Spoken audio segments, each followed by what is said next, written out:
O Bom Dia Comunidade de hoje, num cenário lindão, recebe a nossa coach. Você todas as terças-feiras ouvia na rádio Bom Dia Corporativo com a coach Rosana Sá. E hoje ela está aqui ao vivo e em cores para você. Rosana, vamos tomar nosso cafezinho. Seja muito bem-vinda ao Bom Dia Comunidade. Muito obrigada. Prazer estar aqui, chegando pertinho de você, através desse veículo de comunicação que eu tanto valorizo. Rosana, vamos tomar nosso café e bater um papo sobre a autoavaliação. Na sua visão, viaja ao Brasil todo, palestras internacionais, sempre encarando e vendo os mais diferentes costumes e culturas. Qual a importância da autoavaliação? Esse tema é muito importante, porque até como coaching, o assessment, que é o nome chique, né, que a gente dá a avaliação, ele norteia a nossa atuação. Porque quando eu analiso algo, eu analiso embasado em um diagnóstico. E a autoavaliação é um diagnóstico. Ele é o único? Não. Mas ele é um importante diagnóstico que precisa conter saúde. Então, a visão que a gente tem da gente mesmo, ela precisa ser uma visão saudável. Uma visão que me permita fazer alguma coisa com essas conclusões. E normalmente a autoavaliação te coloca no prumo. Ela tira os exageros daquilo que a gente muitas vezes acha sobre nós, mas também nos chama a atenção de coisas que a gente talvez não esteja dando atenção e que precisam ser retomadas, qualificações que precisam ser feitas no tocante ao desenvolvimento pessoal e profissional. Então, assim, é muito importante, Douglas, a gente permitir que as pessoas também nos autoavaliem, né? Então, tão importante quanto a autoavaliação é ampliar as nossas conclusões com a autoavaliação, com o que as pessoas pensam de mim. Aí, talvez você que esteja me ouvindo, nos ouvindo, pergunte, mas eu vou ficar pensando o que os outros pensam de mim? Não. Essa expressão seria uma expressão doentia de quem quer ouvir o que o outro fala de uma maneira doentia. Mas há uma maneira saudável de receber o feedback do outro, considerá-lo, acolhê-lo e depois tirar as suas próprias conclusões. Portanto, quem nós somos, como nós estamos e aonde queremos chegar são perguntas que a gente tem que se fazer de tempos em tempos. Sabe, Douglas, eu tenho me permitido fazer essas perguntas, eu não sei te dizer em quanto tempo. Mas eu sei que isso é muito presente na musculatura do meu pensamento. Diante de algumas crises, diante de algumas perdas de negócios, diante de alguns ganhos de negócios, que é a vida normal, né? A vida que segue. Você tem que pensar, poxa, o que me fez ganhar? O que me fez perder? Tem um pouco aí também, olha, várias coisas que eu tenho que te perguntar, só nessa pouca frase que você deu aqui para nós. Eu também tenho que ter um sentimento de gratidão, porque nenhum sucesso é solitário. As pessoas... Mas falta isso nas pessoas? Falta isso em nós, tá? Em mim, você, em quem está nos ouvindo. Alguns de nós já são mais despertados. É tão pouco porque a pessoa que é grata, ela é uma pessoa que se obriga a continuar grata. Mas é uma obrigação de decisão, não de imposição. Olha, não é coincidência, mas ontem eu estava estudando um pouco sobre o valor de dizer obrigado. E uma das grandes definições do obrigado é que além do agradecido, além do poxa, valeu a pena, que bom que você fez para mim, a palavra obrigado na língua portuguesa, ela nos instiga a algo um pouco mais profundo.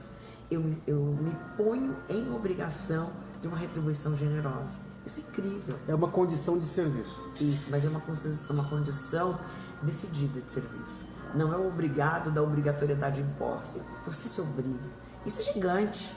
Isso é generoso. É generoso. A autoavaliação, ela tem esse poder de revitalizar, né? Quase de um autoconcerto. Quase de um autoconcerto é quase redundância, né? É um autoconcerto. Mas e a autossabotagem? Talvez seja com o irmão. Pro pai, pro irmão, pra mãe, pro patrão, pro funcionário. Talvez ela esteja tão presente quanto a autoavaliação. Tão presente com a vontade que a gente tem de se desenvolver. Engraçado, às vezes a gente se pega com medos esquisitos, medos exagerados. E às vezes a própria autossabotagem faz você não temer coisas que deveriam ser temíveis. Então, na verdade, estar centrado, analisar, refletir, é algo que precisa ser como é que eu posso dizer? Nutrido. A gente precisa nutrir isso em nós para identificar essa conclusão está me levando a melhorias ou ela está me sabotando de fato? Quantas vezes eu, diante de um auditório, já fiquei com medo. Eu mesmo tive que parar. Mas peraí, Rosana, quantas vezes você já esteve diante de auditórios? É que é uma linha tênue, né? Existe o medo, e que esse medo exacerbado, que trava... Que é autossabotagem. Que é autossabotagem, e existe aquela coisa do frio da borboleta, que isso é saudável, né? Isso te põe em alerta. Tem um texto que diz que aquele que pensa estar em pé, cuidado para não cair. Perfeito. Então, essa borboleta é importante. Isso. Agora, essa coisa de o que eu faço, isso arrebenta. Olha, você me instigou a uma reflexão prática. Então, vamos lá. Então, nesse exemplo, por exemplo, da palestra, eu senti esse exagero não saudável de medo. Aí, o que eu faço com isso? Eu vou nutri-lo? Porque, assim, ninguém sente porque quer, você concorda, né? Você que está me ouvindo, você também. Ninguém sente medo porque quer sentir, ninguém sente raiva porque quer sentir, a gente sente. Então, qual que é a nossa decisão? Nutrir ou impedir? Então, diante de um medo que você percebe que está te prejudicando, a gente tem que parar e pensar o seguinte: tô com medo de quê? Ok? Vamos deixar objetivo isso? Vamos dar nome aos bois? Isso. Aí você dimensiona isso. Aí vai ficar: poxa, eu tô com medo sem sentido. Poxa, eu falo em público. Eu tenho 47 anos, desde os 7 anos eu falo em público. Tô com medo de falar em público, não é? Então você elimina. Esse eu não preciso ter. E tudo isso muito rápido. Muito rápido. Eu não preciso ter, tá bom. Tô com medo de quê? Poxa, mas os currículos aqui, as pessoas são muito bem formadas, tem muita competência, muita gente exigente. Aí você fala: poxa, isso é verdade, mas eu tô exagerando. Sabe por quê? Não há ninguém que esteja sentado aqui que não tenha o que aprender. Tampouco ninguém que não tenha o que ensinar. Existe uma necessidade de nivelar? Existe uma necessidade de acolher. Ok. Né? E nesse acolhimento não é um nivelamento que eu acho, é o acolhimento de respeitar as diferenças. Pelo contrário, é de saber que talvez um catedrático vá gostar, aprender e se instigar de uma maneira diferente de um não catedrático. Mas isso não quer dizer que ele é melhor ou pior. Eu que tenho que ter uma linguagem eclética e conteúdo para conseguir atingir ambas as pessoas com as expectativas. Isso é muito complicado, porque comunicação não é o que eu falo, comunicação é o que você entende. Isso. Então eu acho que o grande problema do mundo ainda continua sendo a comunicação. E você trabalha com isso o tempo todo. O tempo todo. E eu sou apaixonada pela comunicação e às vezes dou risada de mim mesmo quando por bobagem me comunico mal, né? Talvez você que esteja me ouvindo pense: poxa, como eu não consegui expressar uma coisa tão simples, às vezes para um filho, para um marido, para um namorado, para um irmão, para um amigo, para um funcionário, né? Então a comunicação é uma coisa muito viva. E ela hoje ainda se mantém um dos maiores desafios da humanidade. Extrapola a carreira, ela se mantém nas relações. Então aí a gente tem duas decisões: ou eu me comunico, ou eu não estou nem aí com a comunicação.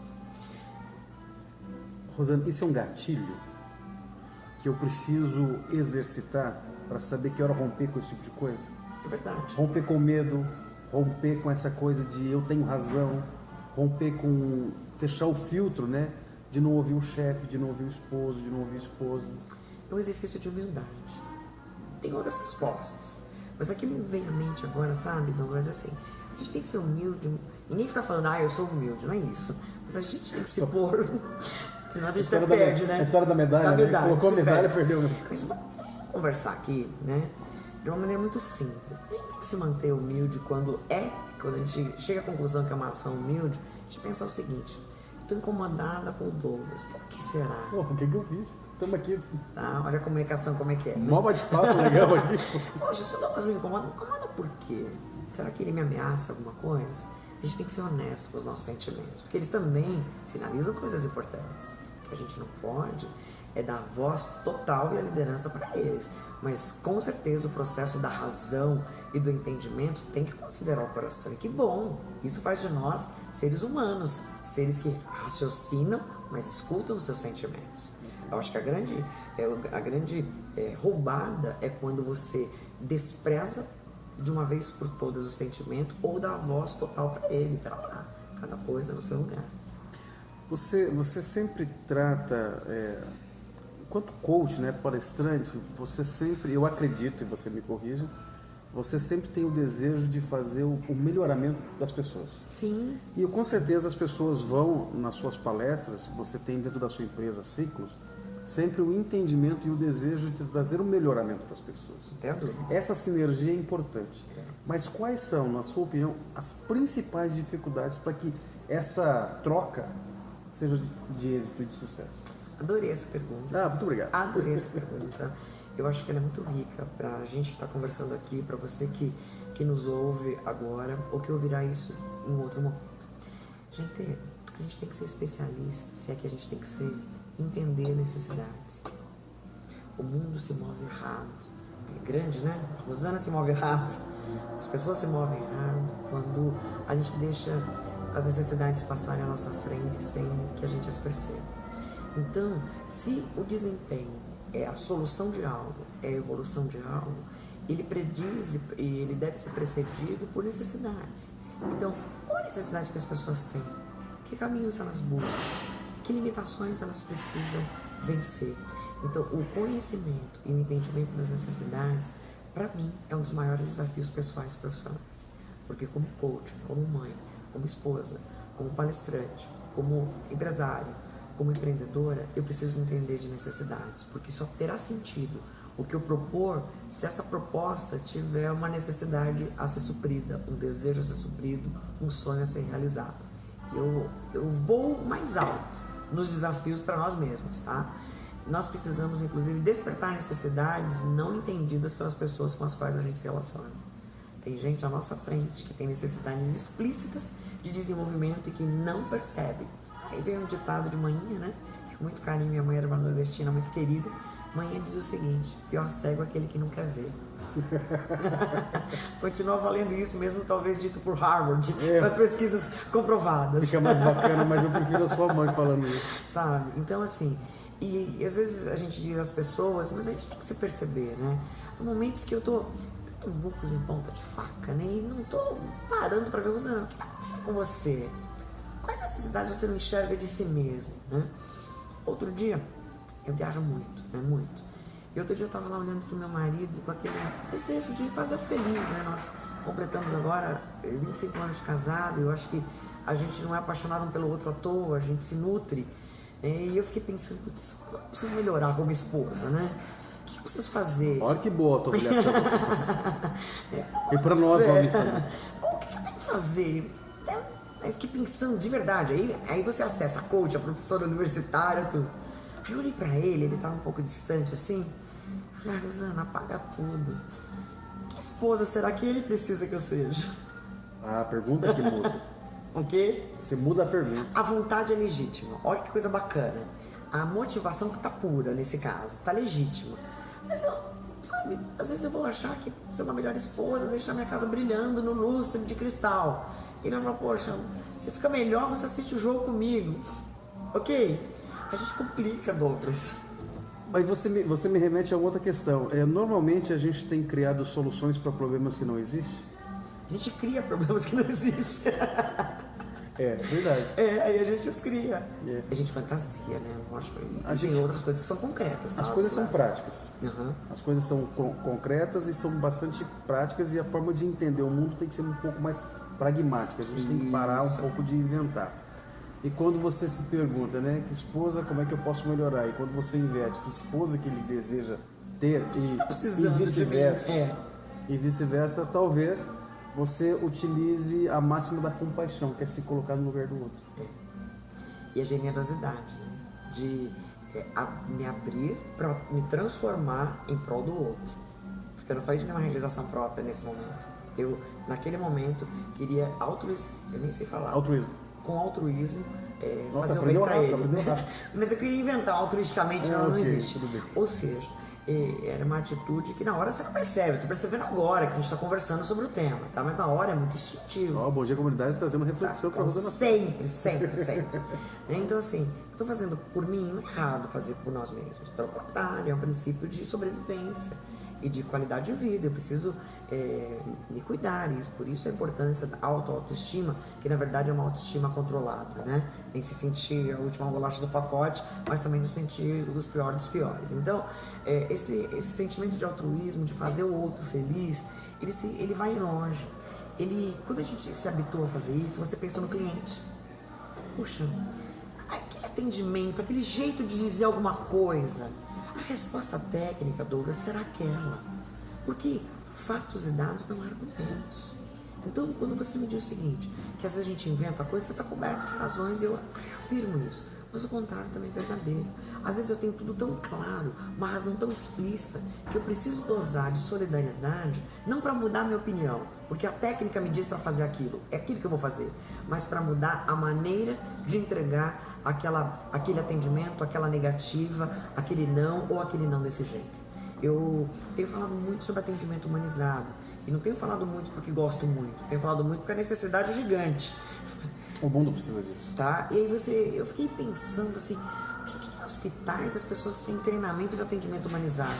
Na minha cabeça de leiga, eu pensava assim, seria um lugar que as pessoas tinham que ser mais humanas. Eu fui entender um pouco essa história.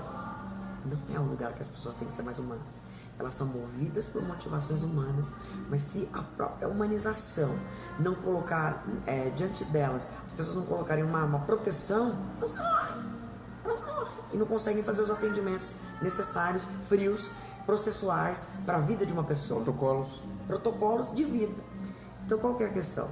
Quando a gente se adentra a técnica, a gente tem que pôr humanização na entrega da técnica. E quando a gente tem muita sensibilidade e solidariedade, a gente tem que pôr processos para a entrega disso. Por que tem tanta gente que abusa da solidariedade do outro? Porque é uma solidariedade desmedida. Na minha terra chama folgado mesmo. Boa. Na minha também. Rosana, deixa eu abordar contigo algo que eu costumo dizer, talvez se estiver errado você pode corrigir, fica bastante à vontade. Não se preocupe com o que fala de você. Preocupe-se com quem fala de você. Eu acredito que as pessoas às vezes dão credibilidade a quem não tem credibilidade. E as pessoas estão definhando por... A gente já falou isso no começo da conversa aqui. E seria até uma ponderação. Mas às vezes a gente fica ali remoendo, tomando um veneno e dando ouvidos e credibilidade a quem não merece credibilidade. Isso no mundo corporativo acontece também? Acontece e a gente vai tornar esse caldo um pouquinho. Vai. Tá, por quê? Eu quero falar, antes de responder a você, das pessoas com credibilidade, eu quero falar do que elas falam e não de quem fala. Por quê? Quando a gente trabalha no mundo corporativo, e isso se estende às outras relações, a gente costuma dar uma atenção especial porque é necessário ao feedback. Feedback é uma opinião que as pessoas têm de nós. Sim. Concorda? Ok. Quando a gente diz sobre feedback, na emissão do feedback, entre outras coisas, a gente diz o seguinte, olha, você tem que formatar um feedback adequado para eu dizer para alguém alguma coisa, tanto o elogio, que eu gosto muito de pensar que quando eu dou um feedback positivo, que a técnica chama, que é o elogio, a gente está dizendo para o outro assim, faz de novo, não para de fazer. Uma coisa interessante de pensar. Quando você fala assim, poxa, o feijão da minha mãe é uma delícia. Você está dizendo, mãe, faz sempre esse feijão, não para de fazer esse feijão, vive para fazer esse feijão. Então o elogio faz de novo. E ela falando disso para um gordinho aí lá. Né? Beleza. Agora o feedback corretivo, construtivo, aquele que de alguma forma não concordou com aquele comportamento não agregou e ele precisa ser evitado ou repensado, a gente tem que se preparar para emitir esse feedback. Até aí, beleza. O que eu quero conversar nesse link que você me puxou para pensar com você é o seguinte: quando a gente recebe feedback, isso perde um pouco o sentido. Eu me preparo tecnicamente, só que eu não posso dizer assim, mundo inteiro, dê feedback correto para mim, tá? Talvez uma pessoa sem credibilidade fale alguma coisa para nós e nós podemos fechar os nossos ouvidos por conta dela não ter credibilidade e perder a oportunidade de crescer com aquilo que ela falou. Um exercício duríssimo que eu tenho feito, tem dado certo, mas ele é difícil de ser feito. Quando alguém diz algo de uma forma que me afronta, me incomoda, que eu sou uma profissional de comunicação de comportamento, então já me agride nos meus valores. Concorda? Então já começa a ter uma barreira. Aí já acaba a palestra ali dentro. Aí eu tenho que tirar a barreira, eu sei que eu coloquei. E até aí, então eu tô certo, porque aquele jeito tá errado. Só que o feedback que a gente recebe, a gente não tem que ficar olhando o jeito. A gente tem que pegar a essência. Então a gente tira o sentimento e a razão mesmo daquela, ou a pessoa não ter credibilidade, ou a forma não ter sido adequada, e pensa assim, tá bom, do que essa pessoa me disse, o que realmente eu preciso ouvir? Então eu preciso filtrar e reler o que ela me diz. Rosana, você fez isso. Em que ela tem razão ou em que ela não tem razão? Porque o que eu vejo muito Isso nos ambientes profissionais, muitíssimo. Ao receber um feedback inadequado, seja por falta de credibilidade, por falta de formato, jeito, hora e local, nós perdemos a oportunidade de crescer. Vou contar um exemplo de casa. Um dia as crianças chegaram e falaram assim: mãe, estão fazendo fofoca da gente. Eu falei: sério? O que é que falaram de vocês? Aí eles contaram e tal. Eu falei: nossa, é verdade? Não, mãe, não é verdade. Eu falei: pô, vocês têm razão de estar bravo. Eu peguei e falei assim: vem cá, mas dessa fofoca, tirando a fofoca, o que ficou de verdade? Aí eles colocaram um ponto que era um ponto passível de melhoria. Ah, a gente até estava fazendo isso, mas não era tudo isso. Então, beleza. Então, vamos fazer um exercício aqui, ó. Vamos tirar o exagero, mas não houve um fato? E sobre esse fato? Se até o fato. E sobre este fato, o que você tem que fazer?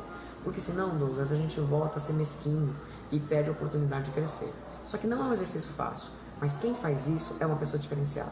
Eu me percebo, puxa, como eu cresci, puxa, como valeu a pena ter ouvido, mesmo que torto, aquilo que eu ouvi me fez repensar para eu não ter que ouvir outras vezes. Tá? Então, assim, ainda que a pessoa não tenha credibilidade, a gente precisa repensar se o que ela falou vale a pena considerar ou não. Você está falando muito aí para mim, para os nossos telespectadores, de uma questão de processos mentais. Isso. É um processo mental que você precisa se policiar e você precisa ter esse gatilho de eu vou fazer isso. Precisa acreditar que esses processos são legítimos. Se você não acreditar, você não vai fazer nada disso. Você vai xingar a pessoa, mandar ela pro raio que o parto. Aí que você faça isso, depois você tem que parar e pensar: o que eu fiz ou deixei de fazer que me provocou isso? Eu gosto muito daquele exemplo do direito do fato gerador, né? Sim. Ok. Qual fato gerador que me envolve, que me fará crescer se eu parar para pensar? Então, ainda que na hora você também explodiu, tem que ter um repensar depois. Porque senão a gente vai perder o tempo inteiro a oportunidade de fato de se desenvolver. E talvez não seja nem para aquela pessoa que você vai devolver a devolução, mas para a tua própria vida. É, porque na verdade vai ficar contigo, né? É. Às vezes você está amarrado com alguém pelo pescoço numa corrente invisível e você não consegue se libertar porque você não tomou essa atitude. Eu queria que você me falasse aqui, falasse para quem está assistindo a gente, sobre a forma correta de sair de grupos de WhatsApp. Muito legal, é uma coisa tão simples, mas tão produtiva. Você que fica saindo dos grupos de WhatsApp aí. Olha, um grupo de WhatsApp, ele existe às vezes para nós sem a gente escolher. A gente fazem grupos e a gente começa a fazer parte. Outros que a gente quer fazer parte. Bom, mas esses que a gente quer fazer parte normalmente não colocam a gente. Boa, boa. Então você tá lá no grupo X. Por algum motivo aquele grupo tá te irritando. Você não tá se irritando, você até gosta daquele grupo, mas você não consegue acompanhar. A tua bateria não consegue. A tua memória no smartphone também não consegue. Enfim, por alguma razão você sairá daquele grupo. Qual a maneira correta de sair de um grupo de WhatsApp? Uma delas que eu sugiro é a seguinte: uma mensagem dizendo assim: pessoal, não consigo acompanhar mais este grupo, porém estou à disposição no particular. E aí você pode sair do grupo, ok? É o jeito mais honesto do mundo de dizer: olha, chega. Eu não consigo, não dá pra mim, porém eu continuo aqui. Eu posso não continuar no grupo, mas eu mantenho o relacionamento. Mas o que eu aprendo com isso, Rosana? As pessoas têm essa coisa do acolhimento, porque é gritante quando você olha lá, João das Couves saiu do grupo. Todo mundo se sente abandonado. E às vezes começa no inbox aquela conversa: você viu, fulano saiu, olha, você viu, ó, falou, agora que levou, começa a fazer releitura dos textos da pessoa. Tá? Olha uma coisa bacana. Existe um jeito certo de sair do WhatsApp. Gente. Olha, eu vou tentar exprimir uma das maneiras que a gente pode provocar sensações ao sairmos do grupo. Estou conversando com vocês, o Douglas me trouxe aqui, a gente está batendo esse papo. E no meio da conversa, por alguma coisa que ele falou, ou por nenhuma razão explícita, acontece isso. Foi embora. Que vazio é esse? É. Sabe, o que ele falaria? O que ele continua a dizer? Voltamos, problemas técnicos aqui. Aliás, a Rosana partiu. O hashtag partiu. Mas isso é muito comum. Principalmente, hoje a gente vive no mundo do WhatsApp. É tudo muito rápido. Eu gosto muito do WhatsApp. Eu falava com a minha assistente hoje, como é, a cada evolução da tecnologia, você para e fala, como é que eu vivi sem isso? Isso. Eu demorei para ter o WhatsApp. Eu achava uma coisa boba. E hoje eu me pergunto isso, como é que eu vivi sem isso? Porque é muito prático, você sabe disso. Então essas tecnologias, elas vêm para agregar, mas elas também geram problemas novos. Que o cérebro, ainda não está acostumado. Principalmente nós, que geração que a gente é? X. A gente é X? X. A gente é X. Talvez o pessoal da Y já consiga entender. Mas o pessoal da Baby Boomer... E o Boomer? E o Boomer? Gente, Boomer era a questão lá da Segunda Guerra Mundial, tá? Esse pessoal, como é que... Eles não estão preparados e formatados para isso? Para essa tecnologia toda? Como é que responde a esse novo anseio tecnológico? O que eu tenho percebido é que existem várias iniciativas de inclusão digital. E eu fiquei muito feliz quando vi, há quase um ano atrás, um dos meus clientes proporcionando um grupo de estudo de iPhone, de smartphone, na verdade, né? E eu falei assim, como é que assim? É porque a Apple não paga isso. É verdade, aqui, então é smartphone, né? Então, olha só. Eu achei estranho, mas eu achei maravilhoso. Qual que era a ideia? Pegar pessoas que não tinham essa intimidade com a tecnologia, tinha geração X lá também, tá? E eles puderam entender. E aí começaram a se relacionar melhor com os outros públicos que utilizavam. Alguns gostaram, outros não gostaram. Independente de gostar ou não, temos que colocar limites. Por exemplo, muito poucas pessoas sabem da função da lista de transmissão. O que é a lista de transmissão? Quando eu, normalmente um líder, alguém que quer emitir uma mensagem para um grupo de pessoas, mas não quer interação entre esse grupo de pessoas. Talvez sejam clientes, inclusive concorrentes. Então ele usa a sua lista de transmissão para dentro dos seus contatos mandar aquela mensagem. Cada pessoa vai receber só você e ele. Quando essa pessoa responder, vai responder para quem emitiu. Okay. Então tem gente criando grupo desnecessário. É importante, por exemplo, criar grupos temporários, mas tem que conversar, gente. Não é só na cabeça de quem cria o grupo. E outra, quem é administrador do grupo tem que fazer valer essa função de administração. Então você está na administração e vem alguém colocando um bebezinho falando bom dia, bom dia. Se o teu grupo acolhe isso, beleza. Mas se o teu grupo não acolhe essa regra combinada, você chega no inbox e vai falar, sua mensagem é linda, mas ela não é adequada para sua vida. E incansavelmente você vai ter que, de tempos em tempos, lembrar a galera disso. Porque a mensagem instantânea, ela te instiga a passar. Muitas vezes sem dizer. Quantas pessoas já passaram vídeos em grupos que eu estou e depois pediram desculpa? Por quê? Não viram o vídeo inteiro, acharam o vídeo maravilhoso e no final tinha alguma coisa da qual ela não compactuava. E às vezes é grid, né? É um palavrão, quem gosta de palavrão e passou um palavrão, cada um na sua escolha. Mas na verdade, ela não viu o vídeo inteiro. E outra, geração Y também. A gente pensa que eles estão antenados, eles estão mesmo antenados. Só que muitas vezes eles têm 200 grupos e não entra em nenhum deles para lá. É uma conversa que eu já tive com você. Nós estamos indo muito longe, muito rápido e sem enraizamento. É verdade. Isso é um grande problema dessa geração tão efêmera que a gente vê aí. Porque não tem volta, né? É. A gente tem que se repensar. E eu acho que a gente tem que acelerar um pouco também. Eu acho que tem muita coisa que demorou demais para acontecer. Só que também não pode ser tão rápido. Então a gente vai ter que ter as suas medidas. Uma coisa que eu não comentei, que eu acho que é pertinente, o que é relevante tem que virar assunto. O que é relevante na sua vida, na sua família, no seu ambiente de trabalho tem que virar assunto. Então, por exemplo, temas de utilização de WhatsApp no meio corporativo tem que ser um assunto de equipe. A gente tem que como é que está o nosso grupo, hein? Sabe, seja nas reuniões presenciais ou no próprio WhatsApp. Vamos rever de tempo em tempo? Gente, nós estamos otimizando. Eu faço parte de alguns grupos que dá gosto. Porque o grupo é produtivo, tem a cara do grupo a comunicação. Então, agora, tem grupos que eu adoro, as pessoas estão lá, mas eu não consigo interagir, porque, assim, por exemplo, aquelas mensagens gigantes, a gente é e-mail, não é aquilo. Por que você não anexa no e-mail e manda aquela mensagem, ou você põe um texto gigante que as pessoas vão ficar passando assim o dedo, ó, e ninguém vai ler nada? Eu já tive esse problema, porque às vezes você quer exprimir alguma situação e você acaba escrevendo uma coisa de 10 linhas, já me incomoda profundamente. Uma coisa importante. Quando a gente vai aí eu escrevo mais 10 pedindo desculpa. Boa. Olha só, outra coisa importante. Quando a gente vai passar um vídeo, isso aqui é uma regra, tá, gente? É uma reflexão. Você vai passar um vídeo, diga por que você está passando o vídeo. Por exemplo, eu achei um vídeo fantástico. Aí eu tenho o investimento do meu tempo e dizer o seguinte, pessoal, o vídeo que eu vou compartilhar tem 5 minutos.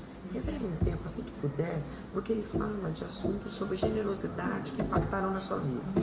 Sabe Vende o produto. Preâmbulo. Você está vendendo o produto. Se comunica. Se comunica. Você gera interesse. Poxa, é diferente de alguém. Você fala, por exemplo, no Facebook, os vídeos deveriam passar de 1 minuto. As primeiros vídeos que eu fiz no Face, eu queria por 5 minutos, 3, eu fui descobrindo que não, seus vídeos 2 minutos, 1 minuto e meio. É que você já me conheceu, sim, né, numa evolução. Eu já conheci ela a parte boa. Já conheceu numa evolução, mas, sabe, exceto quando é combinado. É uma videoaula, peraí, é um pouquinho mais. Só para liberar a Rosana, ela tá me atendendo aqui no hotel que ela tá hospedada, super simpática e muito bastante... carinho. Obrigado. Eu queria que você falasse sobre o que aconteceu no Brasil agora. Nós acabamos de ter um movimento social absurdamente organizado. As pessoas foram à rua, disseram o que queriam, mudaram o presidente, agora era o vice-presidente, agora é o presidente.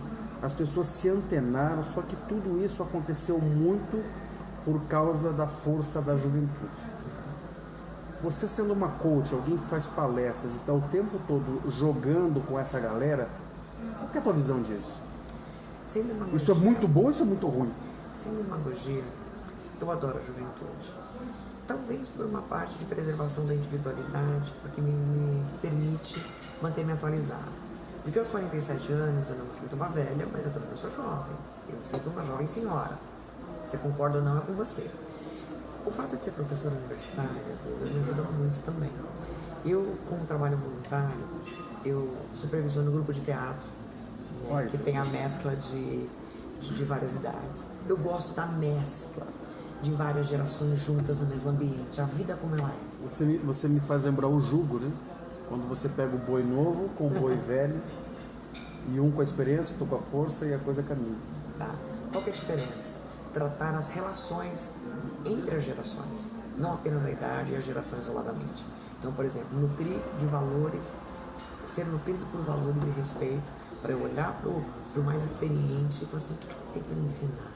O que eu posso? Sabe, o que eu invisto de tempo com ele? E o contrário é verdadeiro. O que esse moleque, essa menina tem para me instigar? Então, assim, é o respeito por pessoas, Douglas. A gente volta ao início mesmo, sabe, da essência das relações. Se eu não respeito, independente da idade, eu não respeito ninguém.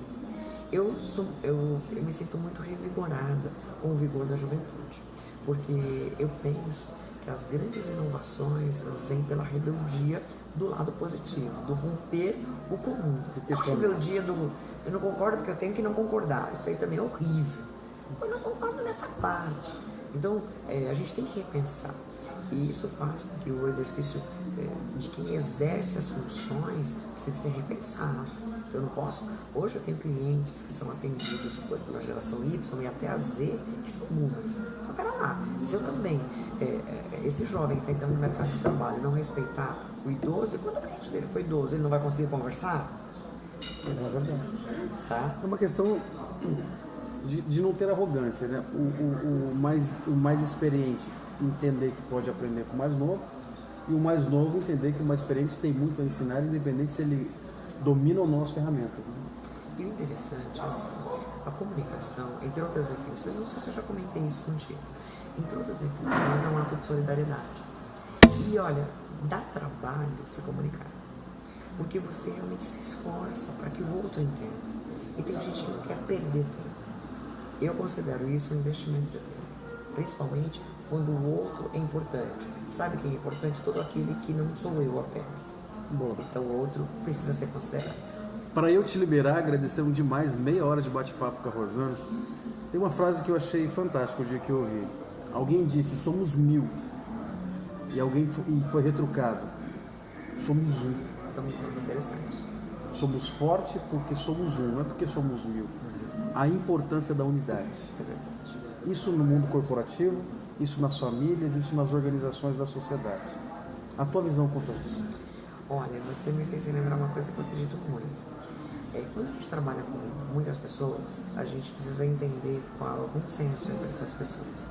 A unidade não precede a unanimidade. Né? Mesmo porque toda unanimidade é burra, né? Tá, então, assim, a unanimidade, ela cala algumas coisas, então é uma história mentirosa.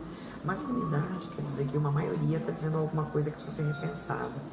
Então, além do consenso, tem uma outra coisa que a gente precisa ter. Quando eu sou minoria, quando você é minoria, e eu estou dentro de um grupo em que eu acredito, eu tenho que dar o meu consentimento, para que o que a unidade escolheu vá em frente.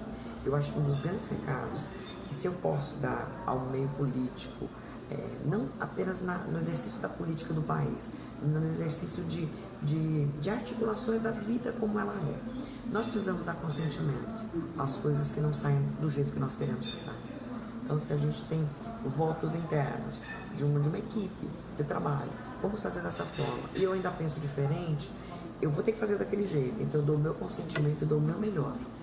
E procuro fazer tudo o que for possível para que aquilo aconteça. E ainda, se estou incomodada, vou procurar manter-me antenado a isso, porque talvez eu esteja vendo algo que todo mundo não está vendo, e isso é importante para o grupo também. Tá? Aí você vai antecipar uma frase que eu gosto muito, que é: quando todo mundo pensa a mesma coisa, ninguém está pensando. É verdade. Tem que ter o contraditório, né? E o contraditório nem sempre é a oposição negando aquilo, mas é o complemento que faz algo diferente. Então, a gente precisa disso. Isso é uma questão de sobrevivência. Tá? Quero terminar a minha atuação com você, que aliás ficaria aqui a noite toda, dizendo o seguinte: eu ouvi outro dia uma reflexão sobre interdependência fantástica. O organismo vivo, ele só é vivo porque ele tem interdependência. Então, se o nosso organismo resolve ser autômato, eu vou fazer o que eu quero, e a célula diz isso é uma doença. É uma anomalia. Uma das definições de câncer qual é? Que é de fato as células que decidem crescer e se reproduzir sem considerar o restante do organismo. Então leva o organismo vivo a um colapso.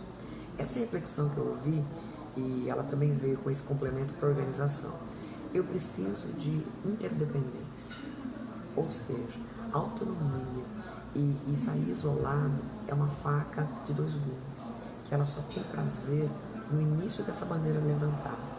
Porque enquanto em algum momento teve sentido independência ou morte, hoje a grande bandeira, essa fala não é minha, mas eu repito porque eu acredito nela: interdependência é vida. Boa. Bom dia, comunidade, agradecendo demais Rosana Sá nesse bate-papo, que ficaria muito mais tempo também, para tanto conhecimento e de forma tão simples e direta de ti e me ensinar. A gente fica por aqui. Rosana, obrigado. Obrigada, Deus te abençoe. Obrigado, gente. A gente volta. Beijo, tchau, tchau. Coração, amei estar aqui com vocês. Tamo Se produz junto. aquilo que você acredita, invista na sua comunicação, vale a pena. Viu? Ela não para. Tchau, gente.